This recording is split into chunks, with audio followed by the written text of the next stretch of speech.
bonjour à toutes et à tous. C'est toujours impressionnant de voir la salle avec autant de gens. Donc, merci d'être là avec nous ce matin. L'endroit est magnifique. Je ne sais pas pour vous, mais j'étais vraiment hyper contente de vous recevoir comme si c'était chez nous, à la maison. Donc, profitez de l'occasion aujourd'hui pour vous rencontrer après. Donc, on aura la table ronde et on aura des moments pour goûter le café et passer un bon moment ensemble. Donc aujourd'hui, c'est vraiment notre première édition de la rencontre professionnelle réalisée par Nespresso.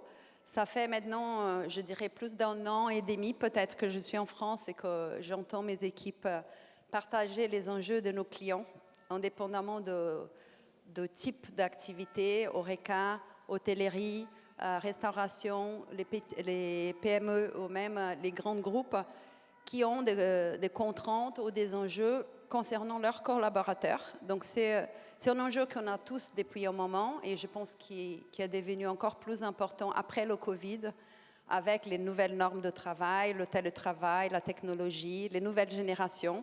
Et c'est pour cela qu'on a décidé de faire cette table ronde aujourd'hui et d'inviter 5 interlocuteurs intervenants très inspirants à partager leur avis, les tendances, des idées et vraiment profiter de ces moments ensemble pour discuter un sujet auquel on tient tous à cœur. Donc, je vous remercie d'avance, comme on dit, de réserver un bon accueil aux intervenants et je les invite à monter sur la scène. Merci.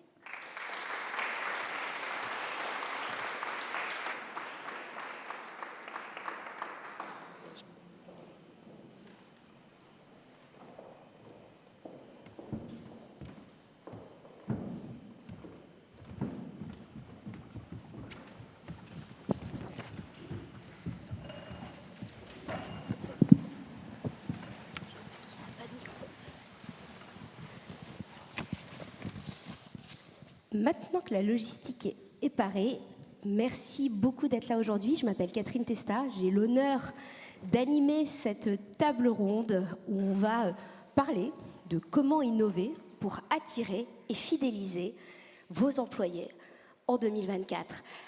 Comme le disait Renata, et au vu du nombre de participants en salle, on est sur un sujet central aujourd'hui. On ne sait pas toujours comment faire. On manque parfois de bonnes idées et avec la récente crise sanitaire, les attentes de plus en plus prégnantes des jeunes générations, l'inflation aussi, on commence à avoir des problématiques concernant les modalités de travail, le télétravail, les horaires, des nouvelles attentes aussi en termes de reconnaissance, de valorisation et évidemment en termes d'attente, de mieux-être au travail. Alors, pour la petite histoire, en préparant cette session, j'ai lu une étude de l'IFOP sur le rôle social du travail qui évoquait le fait qu'un bon café était un signe de reconnaissance et de valorisation pour les collaborateurs, mais le café ne fait pas tout. Alors aujourd'hui, pour partager des points de vue sur ce sujet, des expériences, des retours d'expérience, je suis aux côtés de 4 intervenants. On est tous un peu bavards, on a tous des choses à dire et je vais vous les présenter. Alors, à ma gauche, nous avons Hélène Gemling. Oups, je ne perds pas mes fiches. Vous êtes DRH chez Nespresso. Ensuite, il y a Anne-Gaëlle Coutris. Vous êtes responsable du recrutement et du développement des talents chez Engie Global Energy Management et Sales. J'espère ne pas avoir écorché. Ensuite, nous avons Laurent. Vous êtes ici avec un rôle d'observateur parce que vous êtes conférencier, vous êtes podcasteur, vous êtes chroniqueur et vous, votre sujet, c'est vraiment le rapport qu'entretiennent les Français avec le travail. Et vous êtes notamment auteur d'un livre dont le titre est évocateur et je l'ai noté, c'est pour que l'entreprise continue de nous faire rêver. Vous nous en parlerez juste après. Et enfin, pour terminer, et non des moindres, David Gallienne, vous êtes chef, à la fois d'entreprise, mais aussi chef étoilé, du restaurant Jardin des Plumes. Vous êtes formateur, parrain de l'école Fauchon, et vous nous raconterez tout ça tout à l'heure. Bonjour à tous les 4, merci d'être présents, et je vais commencer par vous, Laurent. De par votre posture d'observateur, vous avez fait des constats, vous les avez théorisés, vous avez beaucoup écrit. Est-ce que vous pouvez peut-être nous raconter ce changement post-Covid du rapport que les collaborateurs, les salariés peuvent avoir de l'entreprise ? Oui, très bien. Je vais partager effectivement ce constat. J'ai beaucoup réfléchi sur la situation de l'entreprise aujourd'hui. D'abord, le premier point, c'est on est en train de parler du travail. Et le travail, c'est la vie des gens. On passe 60% de notre temps au travail. Ça veut dire que l'expérience qu'on en a impacte véritablement nos personnalités. Or, on se rend compte aujourd'hui que le travail pour les gens compte moins. Il y a une étude de l'IFOP qui est intéressante. En 1990, à la question « Est-ce que le travail occupe une place très importante dans votre vie ?» 60% des gens disaient « Oui, le travail occupe une place très importante ». Quand on pose la même question sur la même cible en 2023, ils ne sont plus que 21%. Donc là, le chiffre est clé, c'est divisé par 3, donc il y a une véritable chute. Et les dizaines d'études qui vont dans ce sens-là le confirment. Du coup, on comprend qu'est-ce qui se passe, qu'est-ce qu'il y a derrière cette information. On comprend que le travail n'est plus une finalité pour les gens, mais un moyen de vivre notre vie. Et ça change tout. Le travail, finalité, c'était une image du XXe siècle. On est au XXIe siècle, j'aime bien cette rupture. Effectivement, les choses ont véritablement changé. Ça veut dire quoi? Ça veut dire que si nous n'avions pas besoin de travailler, probablement nous ne travaillerions pas. Ça, c'est la clé. Si on se lève le matin, tôt, pour beaucoup, c'est pour aller chercher un salaire. Mais une fois qu'on est levé, qu'on est au boulot, au bureau, sur notre plateforme de travail, là, on a une deuxième aspiration. Là, on a envie tout simplement que ça se passe bien, on a envie de prendre du plaisir à travailler. Donc, les deux sont là. On est encore ici dans le règne du en même temps. Le rapport au travail a bougé. C'est la clé, il faut absolument le comprendre et intégrer cette nouvelle donne parce qu'on aura plein de choses à réinventer à partir de ça. Après, deuxième point, on est dans une société où globalement, tout va bien. La société évolue en mieux pour les gens. Internet est magique, on est dans une société de confort, de loisirs. Globalement, les qualités de vie sont bien meilleures aujourd'hui qu'avant, donc tout va bien. Pour les entreprises, tout va bien aussi. Internet est là aussi magique, la mécanique, la robotisation, l'automatisation, bientôt on collecte des tonnes de data qui nous permettent d'être encore plus intelligents, de connaître plus de choses, et puis demain l'intelligence artificielle, si on voit le côté positif des choses, va nous permettre de remplacer plein de tâches besogneuses. Donc globalement, ça va mieux. En revanche, en ce qui concerne le rapport au travail, le monde du travail, tout ne va pas pour le mieux. Okay, on voit bien qu'il y a une souffrance qui est là et qui nous intéresse. Les symptômes sont simples, c'est le stress, le burn-out qui n'est plus une exception, de plus en plus de conférences sur la santé mentale pour prévenir de tous ces sujets. Donc quand même, il se passe quelque chose de différent au XXIe siècle. Est-ce que vous pouvez nous dire pourquoi? Est-ce que c'est le Covid qui a changé tout ça ou pas?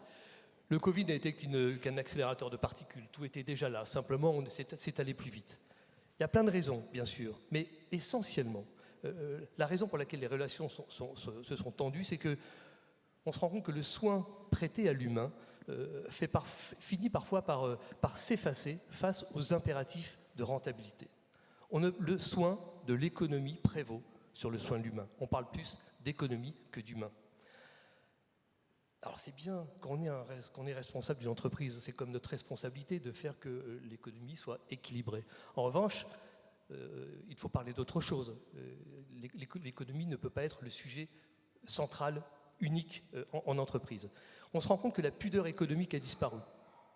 On parle d'objectifs, on parle de marge.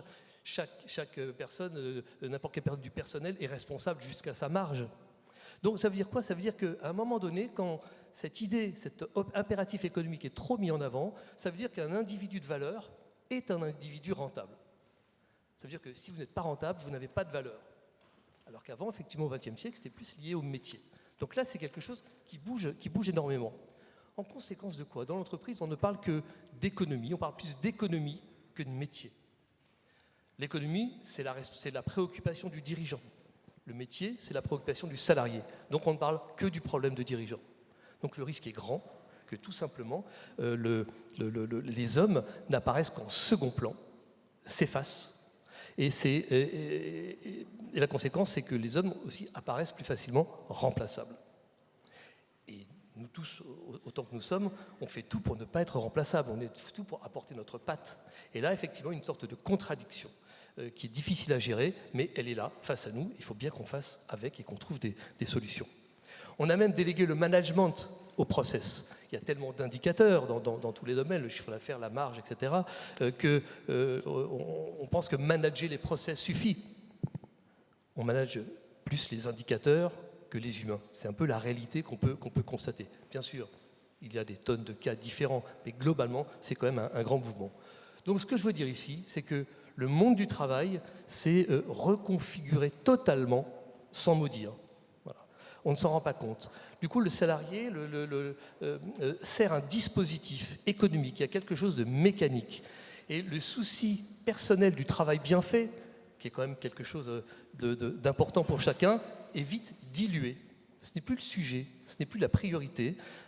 Cependant, il y a quelque chose qui demeure, c'est le besoin de fierté. Et c'est peut-être bien ce besoin de fierté qui est mis à mal.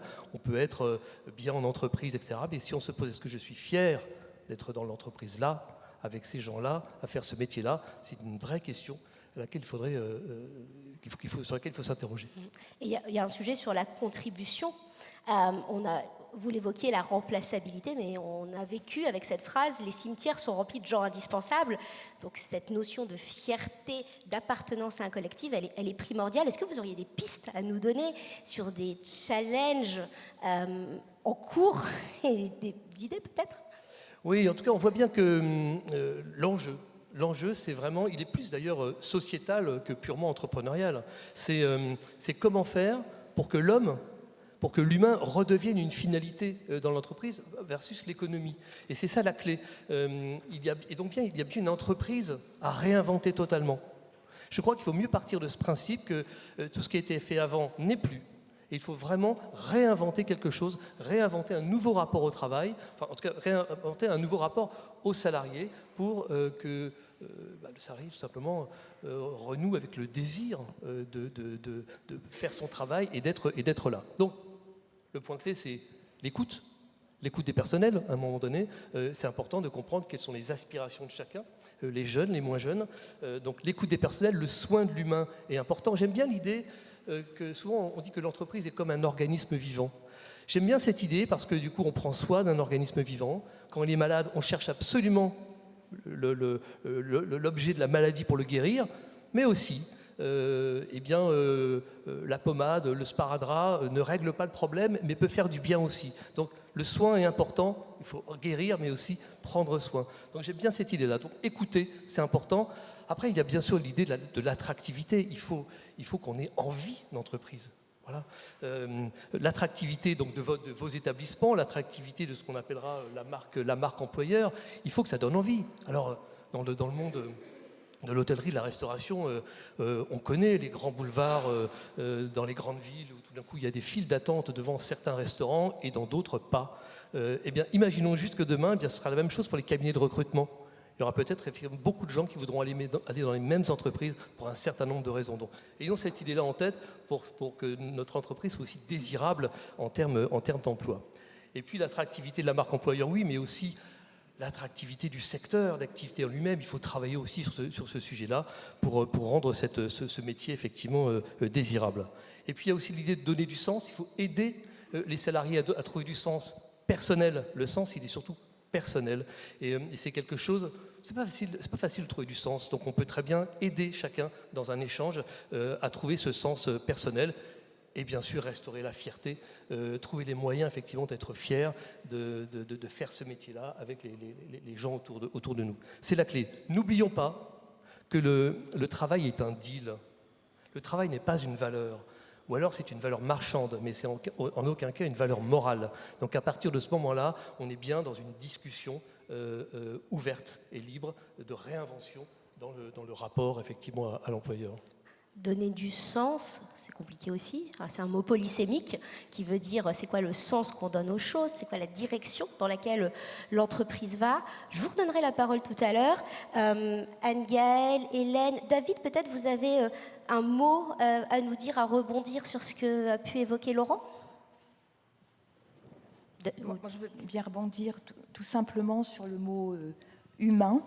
Parce que je pense que, et sur le mot dialogue, je pense que c'est excessivement important dans l'entreprise qu'il y ait du dialogue, qu'il y ait de l'écoute. L'entreprise est constituée de femmes et d'hommes, et j'ai envie de dire avant de produits et de résultats. Donc la valeur, elle est bien humaine pour moi. Voilà. Et on doit y porter une attention particulière. David ? Alors moi, c'est mon combat de tous les jours. On aura l'occasion d'en rediscuter dans quelques minutes. Mais effectivement, il y a des mots qui résonnent fort quand Laurent parle. La marque employeur, effectivement, c'est nos missions de tous les jours en tant que jeune chef d'entreprise. Et se réinventer, parce qu'effectivement, la gastronomie d'hier n'est plus la gastronomie d'aujourd'hui, il ne sera certainement pas la gastronomie de demain. On en parlera juste après, Anne-Gaëlle. Moi, je suis très alignée avec ce que Laurent a partagé. Je le vois quotidiennement dans mon entreprise. Et ce qui m'a amené, mais on reviendra plus tard à prendre ce poste et ces responsabilités, c'était vraiment l'envie de remettre l'humain dans l'entreprise et d'avoir une approche humaniste au-delà de l'humain et de le remettre au cœur. Voilà, comme énergie vitale d'une entreprise. C'est vrai que ce mot « remettre l'humain au cœur », parfois, il peut sembler galvaudé, mais c'est aujourd'hui le pilier, la colonne vertébrale des entreprises. On va peut-être rentrer dans le concret. Hélène, vous faites face à des défis, à des problématiques, évidemment, quand on est RH, DRH au sein d'un grand groupe. Est-ce que vous pourriez nous dire quels sont vos principaux défis aujourd'hui ? Alors, je vais d'abord rebondir sur ce qu'a dit Laurence. On a tous les défis que vous avez cités, Laurent. Voilà. Donc on gère des paradoxes, on essaie de faire au mieux. Mais on a des défis effectivement, d'abord d'attractivité, parce que les candidats ont le choix, et particulièrement en région parisienne compte tenu du bassin d'emploi, et que donc il est donc important aussi de dire et de révéler en externe encore plus qu'est-ce que l'entreprise qui s'apprête à rejoindre ou leur donner envie de nous rejoindre.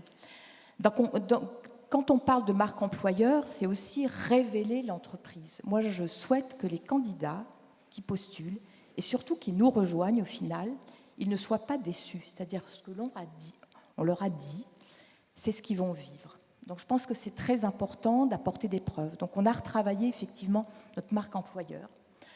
On a besoin de visibilité. L'attractivité de l'entreprise, elle passe par la visibilité. Donc se rendre visible, bien sûr sur les réseaux sociaux, bien sûr sur les forums. Parler vrai, pour moi, c'est important. Ce n'est pas survendre l'entreprise, ce n'est pas dire ce que Nespresso n'est pas. Voilà. Alors Nespresso est une superbe marque. Moi, j'ai envie de dire aussi, il faut que ça soit une superbe entreprise. On ne pourra pas, après il faut être très clair, on ne pourra pas satisfaire tous les besoins des collaborateurs. On essaie de porter une attention quand ils sont recrutés à leurs besoins individuels. Et on a la difficile tâche, je dirais, de aussi construire ce collectif. Parce qu'une entreprise, c'est fait d'individus différents, mais on doit essayer de manager, c'est comme une équipe. Vous devez aussi essayer de construire une équipe et de la faire jouer ensemble. Moi, je suis toujours surprise quand je vois en entreprise des personnes qui sont sur le banc de touche. Je me dis, qu'est-ce que nous n'avons pas fait ? Qu'est-ce que nous, même si vous citiez que ce mot était dépassé, comment nous pouvons les engager plus ? Quand je dis les engager, c'est les engager dans le jeu. Voilà. On a aussi essayé d'aider les managers en construisant et avec des interviews de collaborateurs qui étaient là, qui nous ont rejoints récemment, qui nous ont rejoints pendant la crise Covid, donc on ne connaît pas beaucoup, il faut dire, des collaborateurs qui sont là depuis plus longtemps, de nous dire aussi quelles étaient les preuves tangibles de ce qu'ils vivaient en termes d'expérience collaborateur au sein de Nespresso.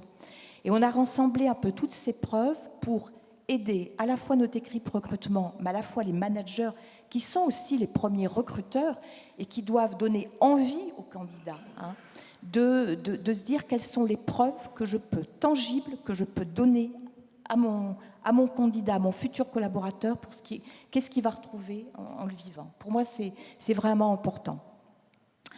Les défis sont aussi internes. Une fois qu'on a recruté, c'est de donner envie. Moi, j'ai envie de parler de plaisir. On passe beaucoup de temps en entreprise. Si on n'a pas de plaisir, je trouve que c'est quand même compliqué. Et même si je vous entends et je vous rejoins, si on pouvait ne pas travailler, peut-être qu'un certain nombre ne travailleraient pas. Mais On a aussi l'opportunité, et j'espère le plaisir de travailler. Et moi, j'ai envie de donner du plaisir. J'ai surtout envie que les managers donnent envie à leurs équipes. Il faut comprendre que les jeunes et les moins jeunes, ils vont travailler avec un manager. Ils ont besoin d'être éclairés. Ils ont besoin aussi d'autonomie. Ils ont besoin de cadre, mais ils ont aussi besoin de prouver. Donc, on doit aussi travailler sur des rôles et responsabilités clairs, sur qu'est-ce qu'ils peuvent faire, sur comment on leur laisse de l'autonomie, comment ils peuvent aussi se réaliser, parce que s'ils viennent, ils ont aussi besoin de se réaliser. Donc il y a un gros travail managérial. On demande beaucoup aux managers. J'en suis un parmi d'autres, mais je pense à tous les managers de Nespresso. Je sais qu'ils font le plus possible et je sais que c'est pas toujours difficile. C'est pas toujours facile, pardon. C'est difficile et j'en ai bien conscience et on leur demande beaucoup. Entre les process, etc., évidemment, mais aussi d'engager. Je crois que c'est ça où on doit avoir un plaisir managérial de se dire qu'est-ce que je peux faire avec mon équipe, comment je les emmène, comment je les emporte. Alors je dis souvent que Nespresso est aussi une entreprise apprenante parce que la plupart de nos collaborateurs qui nous rejoignent, il y a 1300 collaborateurs, il y a à peu près 300 recrutements par an, on est souvent le premier je dirais, employeur de nos collaborateurs, et particulièrement, on a 35 boutiques, 700 collaborateurs avec un certain turnover, et on est souvent le premier employeur. Donc on se doit de développer. Notre mission, pour moi, c'est de dire que les personnes, quand elles quitteront Nespresso, au bout de 3 ans, 10 ans, 8 ans, 5 ans, elles ne sont pas mariées à Nespresso, je veux qu'elles repartent en se disant « voilà ce que j'ai appris d'un Nespresso ». Et je suis fière d'avoir fait un bout de chemin avec Nespresso. Pour moi, c'est ce qui est important. Donc on forme, on développe, on a des gens qui suivent des certifications internes et qui ont du coup un diplôme reconnu en externe et de manière tout à fait valide. Et c'est ça aussi notre mission, c'est d'apprendre et de pouvoir contribuer vraiment au développement des collaborateurs. Alors j'entends raconter l'histoire de Nespresso, entreprise apprenante, autonomie, bienveillance, finalement, quand vous évoquez l'enthousiasme que les managers insufflent aussi à leurs équipes. Est-ce que vous pourriez nous donner peut-être des exemples concrets d'actions que vous avez mises en place au sein de Nespresso ? Alors, il y a des choses qu'on essaie de faire, etc., des sessions de co-développement où les managers peuvent partager aussi leurs problématiques. Il y a aussi, de manière plus collective, des engagements sociétaux. On a des partenariats avec un certain nombre d'associations qui, pour nous, ont beaucoup de sens, et parce qu'on travaille sur l'employabilité des jeunes, sur la diversité, sur l'inclusion. On a des partenariats avec une association qui s'appelle Wake Up Café, où il y a des ateliers, ce sont des personnes qui sont des anciennes détenues, et on participe à leur réinsertion. Même si ce n'est pas forcément directement au sein de Nespresso, c'est comment les collaborateurs peuvent apporter leur talent, leur savoir et aider ces personnes, que ça soit sur des ateliers d'employabilité coaching, que ça soit sur qu'est-ce qu'on retrouve, quels sont les codes de l'entreprise, etc. Sur la relation client pour ceux qui veulent s'engager. Pareil avec la Fondation Le Refuge. Et puis il y a un partenariat dont je dois dire que tous les collaborateurs de Nespresso sont particulièrement fiers. On a un historique, je dirais, vis-à-vis de l'inclusion et des personnes en situation de handicap qui remonte à plus de 25 ans chez Nespresso, avec des activités clés qui sont la préparation de commandes et qui sont aussi la réparation de nos machines. Et depuis plus de 25 ans, nous travaillons avec 130 personnes dans des entreprises adaptées qui ne travaillent que pour Nespresso depuis 25 ans. Donc il y a un engagement important qui font partie de l'ADN de Nespresso. Et on a souhaité, Nespresso, avec le partenariat avec Café Joyeux, pouvoir être encore un peu plus inclusif et participer aussi et apporter notre contribution à ce que les personnes en situation de handicap, en l'occurrence cognitifs, mentaux, puissent aussi avoir une vie normale.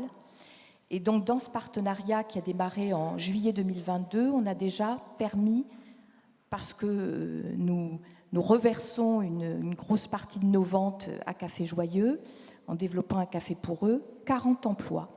Et sur les 2 années à venir, nous avons l'ambition de pouvoir leur permettre de créer 112 emplois.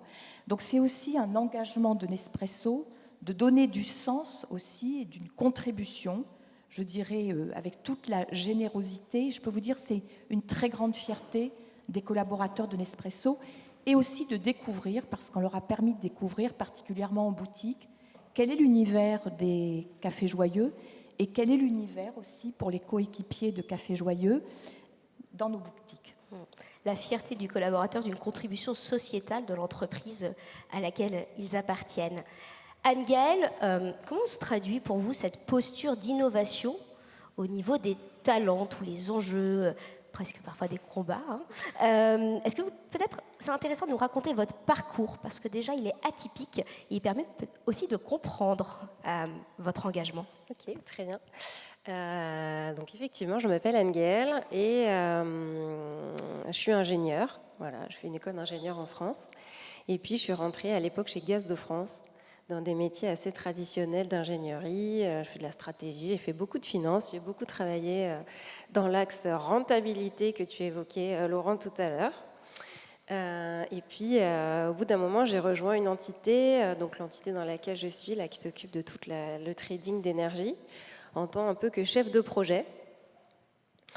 Et puis, c'était un peu flou ce que je devais faire. Et puis, à ce moment-là, il y a un leader assez charismatique qui est arrivé et qui m'a dit fais un audit un peu, de voir tout ce qui se passe là dans l'organisation, parce que ça fonctionne bien, mais je ne suis pas sûre que les gens soient très épanouis. Puis j'ai l'impression qu'il y a un peu des blocages quand même dans l'information. On ne sait pas bien tout ce qui se passe. Est-ce que tu pourrais un peu regarder? Donc je suis allée interroger des gens, interviewer des gens.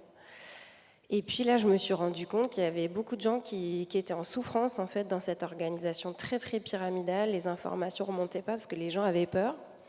Alors pas tous, hein, mais et à ce moment-là, je pense de ma vie professionnelle, moi je me suis dit que ça c'était pas du tout ok pour moi à titre personnel dans mes valeurs, que le travail soit une source de souffrance pour les gens. Ça c'était pas ok en fait. Donc je me suis dit qu'est-ce que je vais faire, qu'est-ce qu'on va faire en fait. Et on est allé regarder ce que faisaient d'autres sociétés qui fonctionnaient différemment. Et puis on s'est dit qu'il fallait partager avec le plus grand nombre de gens chez nous un peu ce qui se passait ailleurs. Donc on a organisé des conférences, on a fait venir les gens, des leaders inspirants qui avaient organisé leur société différemment, pas forcément en mode pyramidal. Et là, il y a eu beaucoup de gens qui sont venus dans l'auditorium écouter ça. Et puis ils écoutaient, ils étaient emballés, et puis ils me disaient oui, mais bon, c'est une conférence, c'est un peu ce qu'on raconte là, la réalité, ça n'existe pas vraiment. Donc on a dit, on va faire des sorties scolaires. Donc on a emmené les leaders, les managers par groupe visiter ces sociétés en vrai qui fonctionnaient différemment, qui fonctionnaient sur des modes, avec des types d'organisations sociocratiques, avec d'autres types d'organisations, et puis et qui étaient très différents de nos business. Ça pouvait être des biscuiteries, ça pouvait être des tôleries. Et là, les managers, les leaders, ils étaient quand même stupéfaits de l'engagement des collaborateurs qui présentaient eux-mêmes leur entreprise. Et ils me disaient, mais c'est vrai que si les gens chez nous étaient autant engagés, quelle puissance en fait. Et puis ils m'ont dit, oui, mais bon, nous c'est spécial. C'est pas pareil qu'une biscuiterie. Bon, du coup, on va essayer. On va prendre des petites entités et puis on va essayer de faire différemment. Et puis comme moi, finalement, je ne savais pas bien non plus comment on faisait avant, on va questionner, repartir de l'orientation client, repartir de ce que veulent les gens, et puis on va essayer des modes organisationnels différents. Et on est parti comme ça, et puis au bout d'un moment, on s'est posé la question du sens. Qu'est-ce qu'on va faire à horizon 2030 ? On est 1500, on va demander aux 1500 collaborateurs de contribuer. Donc on a travaillé vraiment en mode collaboratif.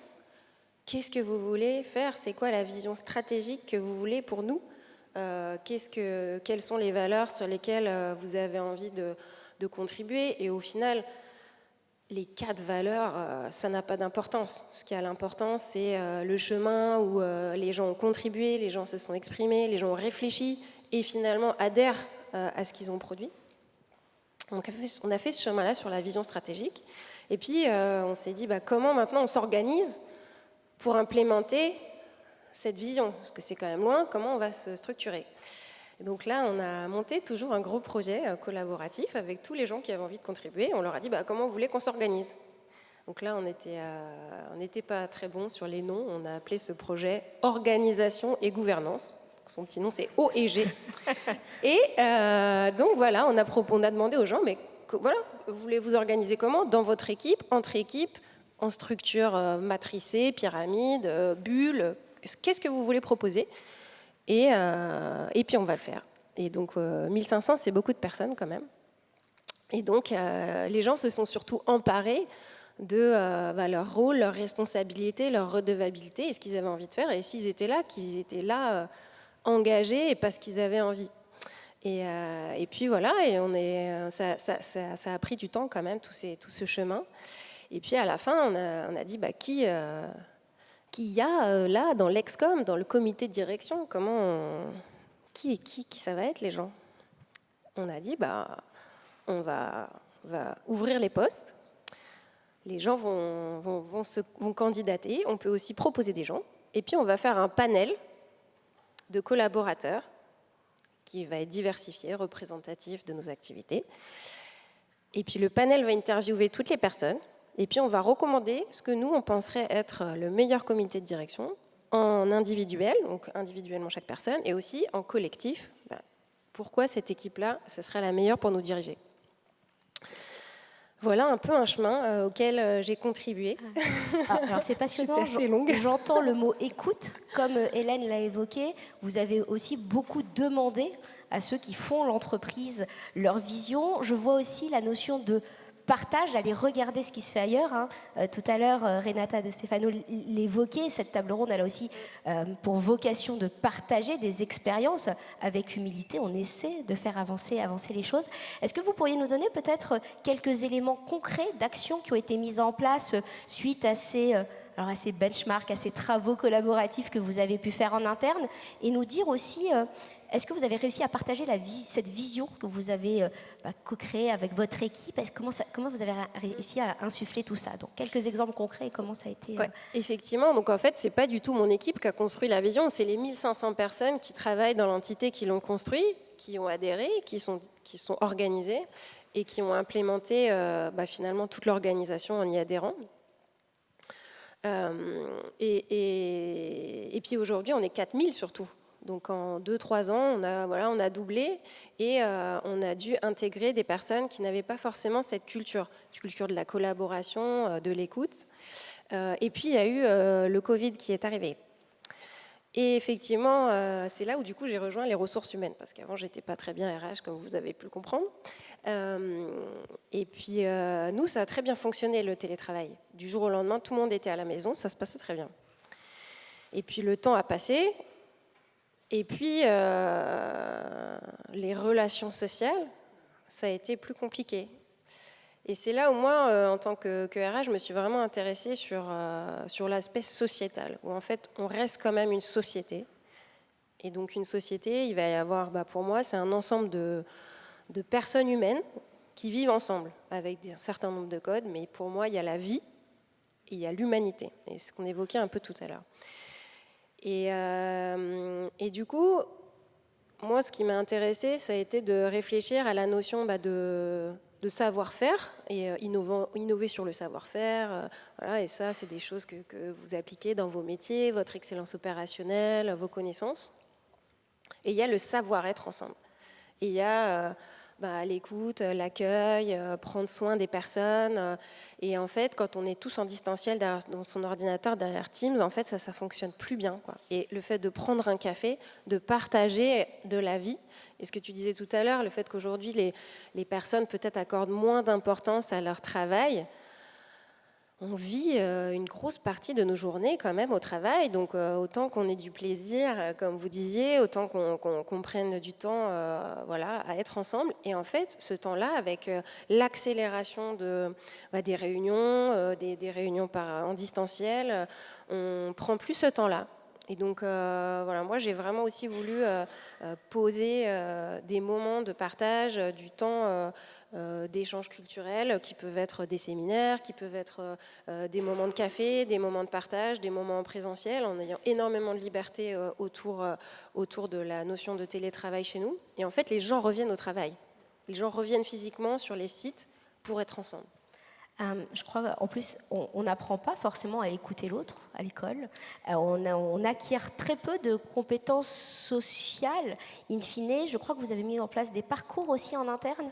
Exactement. Alors la bonne nouvelle, c'est que moi je suis aussi maman d'enfants et je trouve qu'à l'école, maintenant ils apprennent. Donc bon, ça me donne de l'espoir pour le futur. Mais effectivement, moi je me suis dit qu'on m'avait jamais vraiment appris tout ça, surtout dans un parcours un peu scientifique.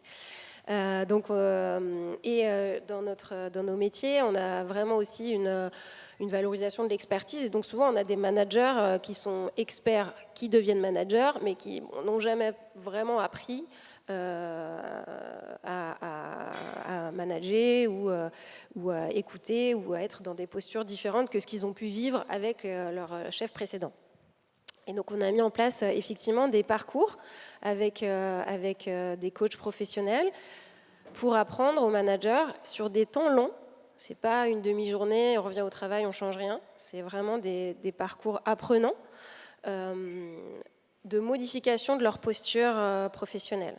Donc vraiment de basculer d'un manager peut-être traditionnel à un manager coach, à une posture d'écoute, à savoir autonomiser les collaborateurs.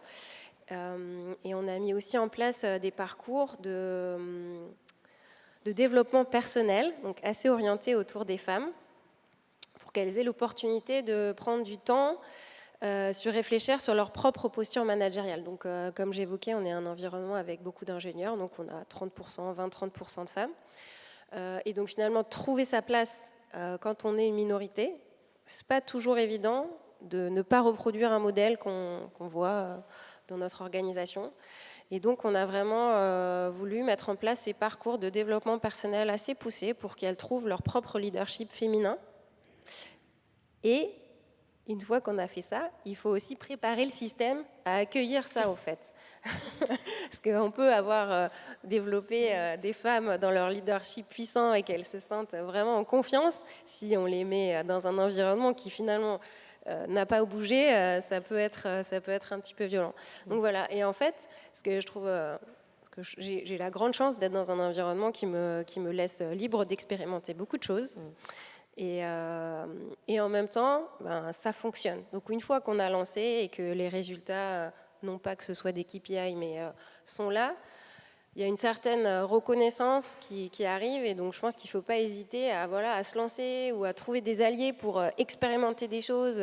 Et parfois ça ne marche pas et c'est OK en fait, parce que ça ne met personne en danger. Pour essayer de faire différemment et pour essayer d'être dans un environnement plus inclusif, plus accueillant et plus humain dans l'organisation. Alors c'est passionnant et intéressant aussi de se dire que c'est sur du temps long finalement quand on accompagne le collaborateur, c'est presque à titre personnel, d'ailleurs le mot développement personnel, il y a un changement de posture, peut-être un premier rebond, Laurent, sur ce que vous avez entendu sur ces expérimentations.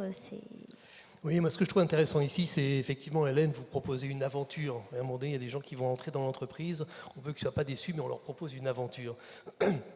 Ça, c'est intéressant parce que dans l'aventure, il y a quelque chose de désirable, on accepte quelque chose. Il y a une sorte oui, on devient un aventurier, en tout cas, j'accepte ça, j'en ai envie. Et toute cette expérience, effectivement, dont nous parle Anne-Gaëlle, là, il y a la réinvention. C'est-à-dire qu'on se retrouve avec des centaines de personnes en train de réinventer l'organisation de demain avec liberté, avec autonomie, avec volonté.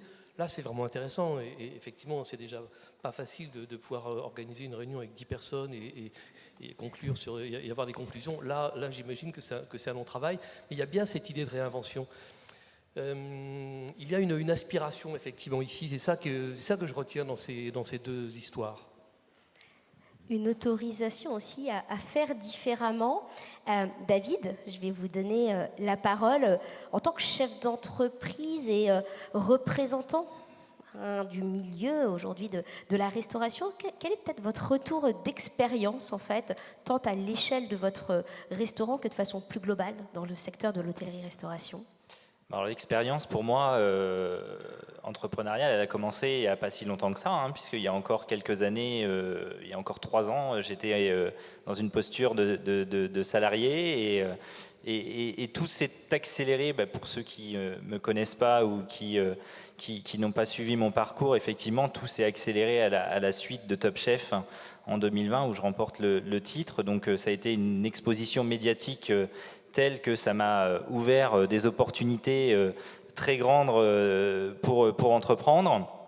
On était une équipe de 15, on arrive maintenant à une cinquantaine et on ouvre un prochain restaurant au printemps et on va passer à 80 collaborateurs. Donc se réinventer, l'expérience, tous ces mots résonnent pleinement dans tout l'écosystème qui peut y avoir chez nous.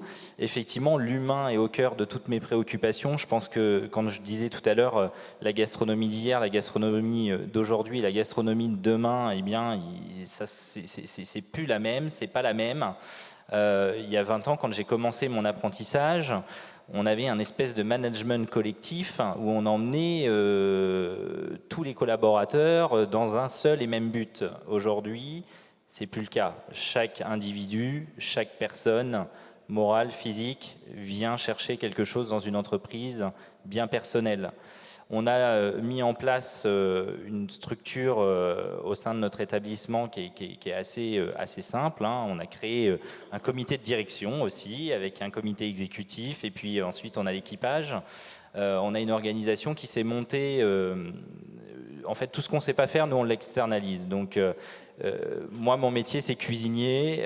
Il y a des gens qui sont comptables, il y a des gens qui sont juristes, il y a des gens qui s'occupent du RH, qui le font très bien, et on s'entoure de ces personnes compétentes pour nous accompagner au quotidien. On a un meilleur ouvrier de France, Rémi Ohaillon, qui pilote une entreprise d'une centaine de salariés avec 5 meilleurs ouvriers de France, qui sont pour moi des sachants et qui nous accompagnent au quotidien pour créer cette marque employeur et faire que venir chez nous devient une vraie destination, tant pour les clients, mais aussi pour nos salariés. Et ça, c'est vraiment important pour moi parce qu'effectivement, longtemps, et on a encore cette image qui nous colle à la peau, hein, de cette restauration à la dure. Moi, j'ai connu la violence en cuisine, j'ai connu l'homophobie, j'ai connu les inégalités hommes-femmes, parce que tu étais une femme, tu ne pouvais pas faire ce métier. Parce que tu choisissais de faire de la restauration, c'était la voie de garage. Mais non, c'est un métier à part entière, et c'est sans doute le plus beau métier du monde, pardonnez-moi hein, si vous ne faites pas ça, mais je ne suis pas très objectif dans ce que je dis, mais partager, faire du bien à autrui, enfin, la cuisine, ça reste quand même un moment de partage. D'une part, c'est vital, on ne pourra pas nous l'enlever, et puis effectivement, il y a cette convivialité. Donc cette convivialité, il faut la rendre, on l'offre à nos clients, il faut aussi qu'on l'offre aux personnes qui travaillent pour nous tous les jours. Donc on a mis une politique salariale très ficelée en place, avec 2 jours de congé hebdomadaires. Ça peut paraître pour vous peut-être, mais c'était pas le cas il y a encore quelques années, hein. Voilà, on a effectivement maintenant des congés même en pleine saison. On a ouvert une boutique épicerie fine dans laquelle nos salariés ont accès aussi avec des tarifs préférentiels. On se réunit, on fait aussi beaucoup de team building. Ça permet de fédérer et de fidéliser les équipes. Et ça, c'est important parce que effectivement, on rentre. J'entendais le mot jeu tout à l'heure. Effectivement, je pense qu'il faut que le travail devienne comme un jeu. Et il ne faut pas qu'ils se sentent obligés d'aller travailler, mais tout en travaillant. Alors déjà que c'est un métier passion, donc nous, c'est peut-être plus facile que se retrouver derrière un ordinateur ou autre. Je ne sais pas, j'ai pas assez de recul pour le dire, mais en tous les cas, ce jeu, on est sur le terrain tous les jours. Au lieu de jouer avec un ballon de foot, on joue avec des casseroles. Mais finalement, le bien-être au travail et tout ce qu'on peut leur apporter, qui sont des petits plus aujourd'hui, nous permettent d'avoir un turnover qui soit moins important que celui que j'ai pu connaître moi auparavant. La moyenne chez nous d'un salarié, il va rester 3-4 ans. Contrairement à d'autres maisons où ils vont faire 1 saison, 2 saisons, et puis c'est terminé. Et il y a aussi cette possibilité d'évolution au sein du groupe, puisque effectivement, je vous le disais, donc il y a encore quelques années, on était 15, maintenant on est et on a développer toutes sortes de gastronomie. Aujourd'hui, on couvre de la street food avec nos food trucks, en passant par l'Étoilé, mais aussi Oscar, qui va voir le jour là au printemps dans le musée des impressionnistes à Giverny avec une signature bistronomique. On a la possibilité de faire évoluer nos collaborateurs. J'entends aussi vous incarner, vous êtes avec empathie, vous racontez l'histoire aussi de votre restaurant. Vous parliez d'être une destination. Tout à l'heure, vous avez donné ce mot-là. Vous travaillez sur votre marque employeur, par exemple. Comment vous cherchez à changer la perception qu'on a justement parfois du monde difficile de la restauration hôtellerie? La communication, c'est pour ça que je suis là aujourd'hui, entre autres. Le nerf de la guerre. Aujourd'hui, alors c'était pas gagné que je sois là, parce qu'avec la 13 bloquée pour venir jusqu'à vous, mais j'ai une pensée très forte à nos agriculteurs qui aujourd'hui manifestent, et je rejoins et je suis en face totalement, même si autant vous dire que le restaurant est loin d'être complet parce que c'est compliqué pour venir chez nous. Mais ils ont tout mon soutien, et effectivement, cette destination, on souhaite vraiment faire vivre une expérience à nos hôtes. Et je ne sais pas comment l'expliquer, mais il faut effectivement communiquer ce changement auprès des jeunes. Je pense que ça commence dès le plus jeune âge. Moi aussi, j'ai des enfants en bas âge. J'interviens énormément dans les écoles. Je pense qu'on a une manière aussi de faire manger nos enfants qui doit changer, parce que quand je vois ce que les miens mangent à la cantine, ça me mérisse le poil. Mais pour le coup, effectivement, on se doit, en tant que jeune entrepreneur, d'être les ambassadeurs et de véhiculer cette nouvelle dynamique, ces changements, etc. Alors, c'est pas encore la majorité, on a encore du chemin à faire, ça j'en ai conscience. Je suis suffisamment présent aussi avec ma casquette d'élu à la Chambre de commerce de Normandie et au MEDEF pour justement faire remonter ces informations à des gens qui ont un pouvoir plus important que le mien, pour dire il faut que les entreprises jouent le jeu, il faut que les mentalités changent, il faut que dans les écoles ça change. J'étais hier en conférence avec le CFA de Versailles pour justement dire il faut du renouveau, il faut se réinventer, et c'est maintenant. Et la notion d'exemplarité est intéressante. Moi, j'évoque souvent le déplacer le centre de gravité de la norme. On peut, collectivement, on déplace le centre de gravité de la norme. On arrive bientôt au terme de cette session. Avant de prendre une ou deux questions, peut-être un mot, si vous deviez nous donner un mot avec lequel repartir en matière de... Voilà, un mot à nous dire qui permettra de repartir avec une intention sur... Moi, je vais parler d'authenticité. Authenticité, parce que peut-être... Parce que je peux développer, parce que je pense que, je le disais, l'entreprise est faite de femmes et d'hommes, et qu'on a encore plus besoin aujourd'hui, d'authenticité. Voilà. David ? Un mot, c'est dur. Moi, je dirais oser. Oser, parce que si on n'ose pas, on ne sait pas. Et je pense qu'aujourd'hui, on a tous le droit à l'erreur. C'est dans nos erreurs qu'on apprend. Et généralement, quand on est au plus bas, on peut toujours que se relever et être encore plus fort. Super. Alors moi, je voulais vous partager une citation d'Émilie Joly, qui est « Faites que le rêve dévore votre vie, afin que la vie ne dévore pas votre rêve. » Donc voilà, moi, je vous souhaite d'avoir des rêves, de les expérimenter et de ne pas regretter. Laurent, le rêve, ça vous parle ? Le rêve, voilà, c'est mon sujet, c'est clair. Rêver, oser rêver, savoir sortir de ce cadre hyper réglementé et réinventer, rêver. Ne pas rêver, c'est subir. Ne pas rêver, c'est subir. On a quelques minutes pour prendre une ou deux questions de la salle. Si vous avez envie d'intervenir avec les personnes ici présentes sur scène, elles resteront derrière au niveau de la pause. On pourra échanger en one-to-one. Si quelqu'un a une question, n'hésitez pas à lever la main. Sinon, Pas de questions pour le moment? Ils n'ont pas assez bu de café ce matin, je pense. Vous êtes qu'ils timide? ils sont timides. Ou ils sont timides ou c'était que les propos étaient très clairs. Une petite question. Bonjour, c'est une question pour vous David, parce que vous disiez que vous alliez passer à 80 collaborateurs, je crois. Dans le secteur de la restauration, on sait tous qu'on a beaucoup de mal à recruter. Donc, à votre avis, selon vous, qu'est-ce qui fait que vous arrivez à recruter ou attirer vraiment chez vous? Je ne sais pas si vous avez des exemples complets en cuisine, je parle plus. Bon, on pourra en parler pendant la petite pause café, mais effectivement, je pense que la marque employeur et l'attrait qu'on a mis en place au sein de nos établissements, c'est-à-dire plus de travail en coupure, toutes ces choses qui font la différence et qui rendent la possibilité d'avoir une vie sociale dans un métier qui vit complètement en décalage avec vous tous. C'est quelque chose qui effectivement nous permet aujourd'hui, alors on est quand même en tension, attention, en plus on est en province, donc autant vous dire qu'il y a cette question aussi du logement qui nous pose énormément de problèmes. J'essaie de bousculer un peu les banques là pour essayer de racheter tout un immeuble pour créer du logement spécifiquement pour nos salariés.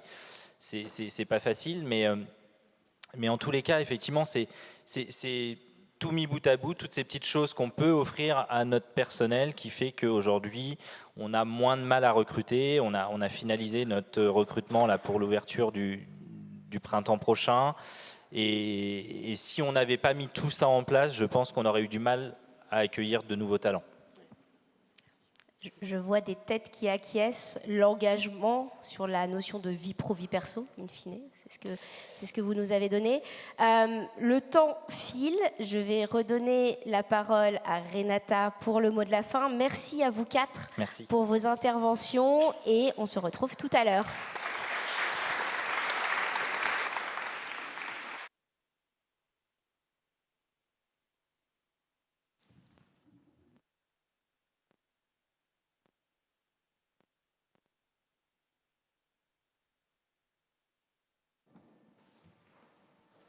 Donc merci aux intervenants. C'était vraiment pour moi, c'était un voyage. J'ai complètement changé mon speech de la fin parce que très honnêtement, ça m'a fait penser pourquoi j'ai choisi Nespresso en 2007 au Brésil et pourquoi je suis de retour chez Nespresso à nouveau.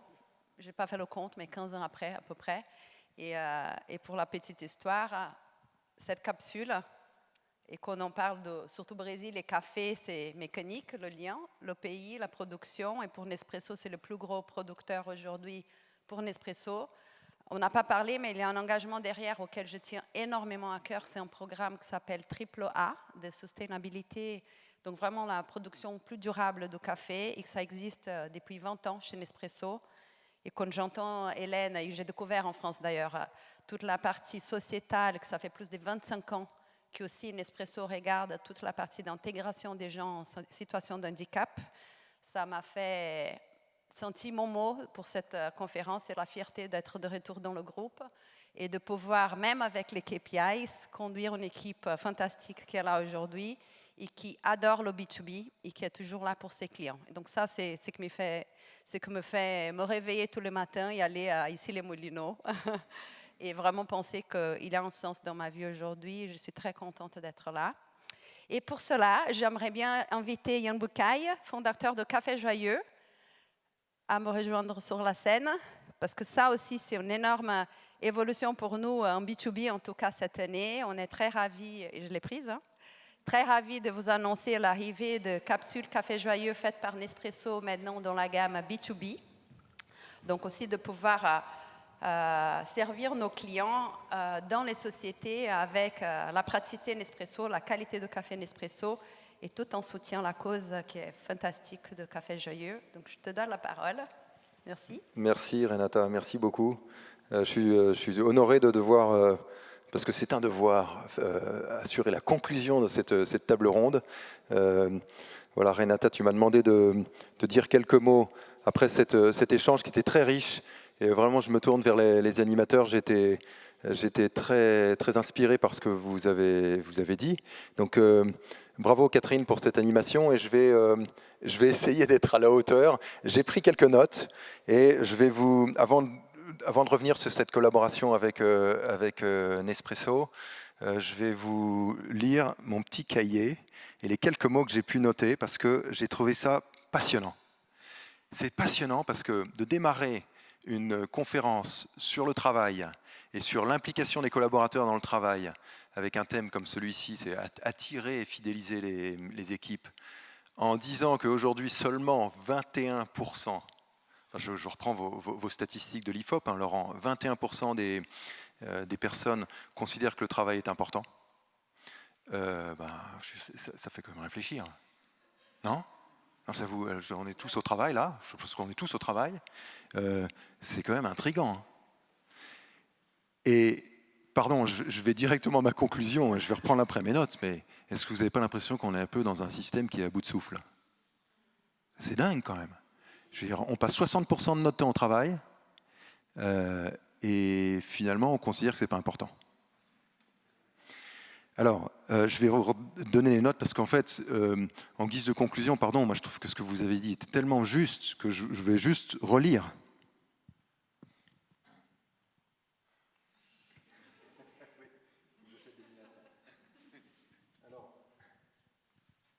Alors, je ne vais pas prendre les prénoms de chacun parce que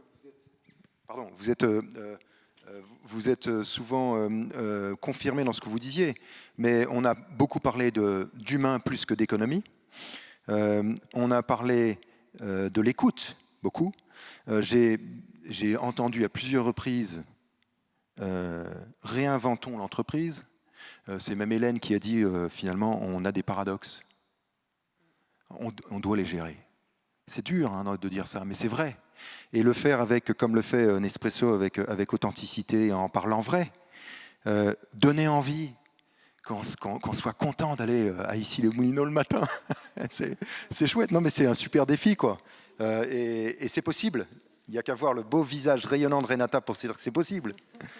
Alors qu'est-ce qu'on fait ? Eh bien on forme, on développe chacun individuellement, c'est le développement personnel. J'ai beaucoup apprécié l'idée de certification interne, je crois que c'est Anne-Gaëlle qui parlait de ça, et d'entreprise apprenante, les engagements sociétaux, là, les cafés joyeux, on est là aussi pour en parler, mais il n'y a pas que les cafés joyeux, vous avez cité des exemples. La communication, effectivement, rendre l'entreprise, ça a été dit à plusieurs reprises, c'est David l'a dit, Anne-Gaëlle l'a dit, Hélène l'a dit, il faut dire ce qu'on fait. Il n'y a pas de honte à dire ce qu'on fait de bien. Ça fait envie et c'est bien de le dire. Et c'est important effectivement pour attirer les talents. J'ai noté donc tous ces sujets qui peuvent être assez galvaudés mais qui sont finalement tellement importants, donner du sens. J'ai noté aussi un point très important, que la restauration, c'est le plus beau métier du monde. Et je partage tellement ça, l'envie de se lever à 4 heures du matin, d'aller au marché, l'envie de faire plaisir. C'est pas extraordinaire, ça. Et puis, sachant qu'on était là la veille pour servir le dernier digestif, peut-être à 1 heure du mat, oui, évidemment, il vaut mieux être passionné, quoi. Alors, bon, moi j'étais très inspiré par tout ce que vous avez dit et j'ai envie de dire, vous relevez et nous relevons tous, et vous tous qui êtes dans les entreprises, on a en fait un énorme chantier devant nous. Quelque part, j'ai presque envie de dire c'est plus facile pour nous les cafés joyeux parce qu'on a construit un modèle à partir d'une page blanche et l'histoire des cafés joyeux, c'est qu'on a écrit notre raison d'être là où toutes les entreprises aujourd'hui se cherchent un sens et vont appeler des consultants à grands frais avec beaucoup de consultants juniors, seniors, associés et autres pour essayer de savoir pourquoi on existe. Nous, en fait, on a écrit notre raison d'être au Café Joyeux avec Lidvine, mon épouse, avant de savoir qu'on allait faire de la restauration. C'est-à-dire qu'on a dit, suite à la rencontre avec un jeune garçon autiste qui m'a demandé un travail, au passage, il m'a demandé un métier. Il m'a dit, t'as pas un métier pour moi? Et je reviens sur ce qui a été dit tout à l'heure, c'est Laurent qui disait, en fait, ou je ne sais plus, quelqu'un d'entre vous disait, finalement, ce qui est important, c'est le métier de chacun. On se révèle dans son métier. Pas parce que j'ai un job dans telle boîte ou dans telle fonction. Et bien, notre raison d'être, c'est l'inclusion de la fragilité dans le monde par le travail, par la formation et par la rencontre. Et c'est là qu'on a décidé que la restauration, c'était vraiment très adapté, parce que quoi de mieux pour créer une rencontre qu'autour d'une assiette, surtout dans un restaurant qui est ouvert, pignon sur rue, on rentre, on sort sans rendez-vous, ce qui est le cas des cafés joyeux, eh bien, ça permet de créer la rencontre de deux mondes qui ne se connaissent pas. Parce que le monde, ce qu'on appelle nous de la fragilité, ou le monde du handicap, malheureusement, il a été exclu du monde du travail. L'économie n'a pas voulu tenir compte d'une typologie de population qui s'appelle le handicap. Et pourquoi ? Parce qu'on s'est trompé sur le mot talent. Et j'aime beaucoup le thème de cette réunion qui dit comment attirer, innover d'abord, innovons pour attirer et fidéliser des talents. C'est quoi un talent ? Un talent, c'est... alors, juste au début de ma carrière, moi, j'avais appris que pour faire une entreprise, vous connaissez Lee Iacocca, c'était le patron de Chrysler, il disait, si tu veux une entreprise de géants, eh ben, il faut recruter des gens meilleurs que toi, des talents meilleurs que toi. Si tu recrutes des gens moins bons que toi, pour pouvoir bien les contrôler, eh ben, tu feras une entreprise de nains. Alors, recrute des talents. Sauf que il s'est trompé quelque part. Parce que je pense que nous, nos talents, c'est ces équipiers qui vous servent là.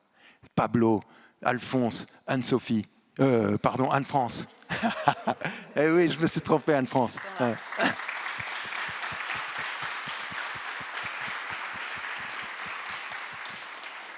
Et en fait, on en revient à ce que vous disiez sur le fait du développement personnel.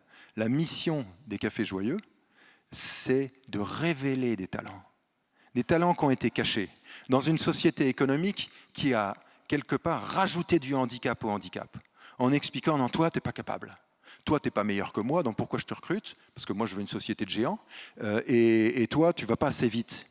Donc, au mieux, on va te faire de l'occupationnel. Tu vas travailler dans un centre, et puis tu vas faire quelque chose, puis le lendemain, tu vas revenir dans le même centre, et puis tu vas défaire ce que tu as fait, parce que comme ça t'occupe. Là où en réalité, nos équipiers, ils sont créateurs de valeur, et finalement, ils arrivent à répondre quelque part aux attentes, aux exigences de cette économie qui a besoin de créer de la valeur et de faire de la croissance. Et ça, Nespresso l'a très bien compris en venant nous voir. Et je suis tellement content de cette collaboration. Pourquoi ? Parce que d'abord, évidemment, quand ils sont venus nous voir, mais je veux dire, Nespresso, qu'est-ce qu'on va faire avec un géant comme Nespresso ? Eh bien, en fait, ils nous ont convaincus. Parce que cette collaboration, elle est sincère. Elle est sincère parce que, comme l'a dit Renata, il y a déjà 25 ans, ils étaient déjà en train de faire de l'inclusion et ils ne le disaient pas. Là où aujourd'hui, quand on en fait, il vaut mieux le dire. C'est d'ailleurs même ce qui ressortait de cette table ronde, c'est disons-le, parce que ça fait envie. Et il faut communiquer sur ce qu'on fait de bien. Ils ne le disaient pas à l'époque. Et bien, nous, on l'a vu. On est allé le voir, j'y suis allé avec Lidvine, j'étais dans tous les centres et j'ai vu ces équipiers avec autisme en train de réparer les machines. Et là, je me suis dit, tiens, c'est sincère et c'est authentique cette collaboration parce qu'elle est là pour pouvoir faire avancer les choses. Vous croyez que nous, on va changer le monde avec nos... Et pourtant, on vient d'ouvrir notre 20e Café Joyeux. On a 157 équipiers en situation de handicap qui sont en CDI. Ça change leur vie. Vous pouvez leur demander. Et d'ailleurs, il suffit on fait des études d'impact. Les parents, les médecins, tout l'écosystème autour, dire que ça, évidemment, parce que c'est là où je trouve ça incroyable de dire que seulement 20% pensent que le travail est important. Rester à la maison sans travailler. Et qu'on vous dise, en fait, j'ai pas besoin de toi. En fait, tu sais quoi, ne m'appelle pas parce que tu ne sers à rien. Et vous allez dire que le travail, c'est pas important. En fait, je pense qu'en sous-jacent dans cette étude IFOP, il y a autre chose. C'est que le travail tel qu'il est vécu aujourd'hui n'est pas important.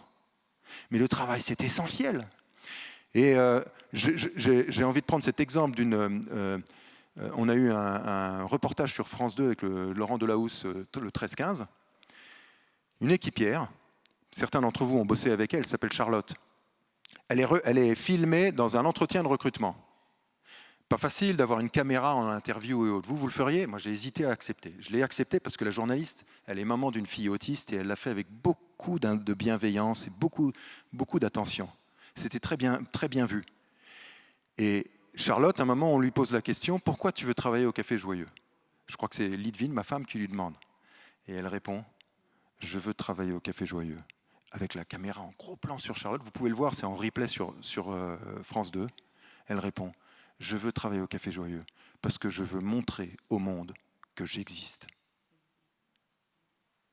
En fait, on existe au travers de notre travail. Et c'est dans notre activité qu'on se révèle. Et donc, en réalité, on a tous des talents cachés. Il suffit juste de creuser un peu et on peut les révéler. Et ça, Nespresso l'a compris en faisant cette collab, parce que grâce à cette collaboration, avec un petit acte très simple, autour d'un bon café, d'un très bon café, il suffit juste de se dire que les bénéfices de ce café permettent de contribuer au recrutement d'équipiers. C'est très concret, cette collaboration. C'est pas des grandes phrases et des grands discours. C'est l'année dernière, 40 équipiers recrutés sur une année grâce à cette collaboration et au café qui est vendu dans les boutiques et maintenant en entreprise. Et là, pour 3 ans, c'est 56 équipiers par an. C'est énorme. C'est rien à côté de ce qu'il y a à faire, mais c'est déjà énorme. Et nous, on est tellement fiers parce qu'on se dit que c'est ensemble qu'on changera les choses. Et on a envie d'avancer. Il y a ce thème sur lequel je terminerai, qui était l'idée de dire qu'il faut réinventer l'entreprise. C'est ce qu'on essaye de montrer avec les Cafés Joyeux. Parce que nous avons, comme je le disais en introduction, créé une entreprise autour d'une mission. Et on a aussi construit un nouveau modèle juridique. C'est-à-dire que les Cafés Joyeux, ce n'est pas une entreprise qui m'appartient. C'est une entreprise ordinaire parce qu'on insiste sur le côté contrat de droit commun avec les droits et les devoirs de toute entreprise. En revanche, c'est une entreprise qui est détenue par une fondation. Et donc, on est quelque part en train de se dire, on s'affranchit de toutes les obligations de retour sur investissement aux actionnaires, les fameux TRI, qui quelque part viennent vous donner des objectifs compliqué, et c'est là où je vous admire. C'est là où, quand Hélène dit qu'il y a un paradoxe, comment dire, on a des objectifs ultra ambitieux parce qu'il faut servir des actionnaires, et en même temps, on veut parler d'humains et des équipes, et ils mettent ça en haut de la pile. Ben nous, en fait, c'est la chance qu'on a, c'est que notre actionnaire, c'est un actionnaire désintéressé, puisque c'est un actionnaire sans but lucratif. Et donc, quelque part, on est en train un peu d'inventer l'entreprise d'intérêt général. Et ça, c'est des réflexions, je pense qu'il faut en parler. Je dis devant Laurent qui a beaucoup écrit et en disant il faut réinventer l'entreprise de demain. Pour ça, je voulais vous dire ça en conclusion. Mais si on doit sortir d'ici en disant il y a des actions concrètes à avoir, bah, c'est très simple. La collaboration, je considère qu'elle est exemplaire, celle qu'on fait avec Nespresso. Elle va aller très loin, je pense, parce que grâce à Nespresso, on sait qu'on va pouvoir ouvrir beaucoup plus de cafés joyeux, on va pouvoir recruter beaucoup plus d'équipiers joyeux, ça va changer beaucoup plus de vies. Et puis, une autre action encore plus simple, bah, buvez un café joyeux le matin en vous levant. Très bien. Merci Yann. Merci beaucoup. Donc, on arrive à la fin. On aura maintenant notre petit déjeuner ensemble. Vous pouvez goûter les capsules Café Joyeux par Nespresso et autres. Donc, prenez votre temps de vous rencontrer, de parler. J'espère que la journée vous a plu, que vous partez aujourd'hui avec le cœur plein et la tête pleine d'idées, des bonnes idées pour vous, pour le travail, pour la vie. Donc, merci encore de la confiance d'être là avec nous. Et un grand merci à l'équipe qui a préparé l'événement, qui a choisi cet endroit magnifique. Et donc, bonne journée et bonne fin de semaine à tous.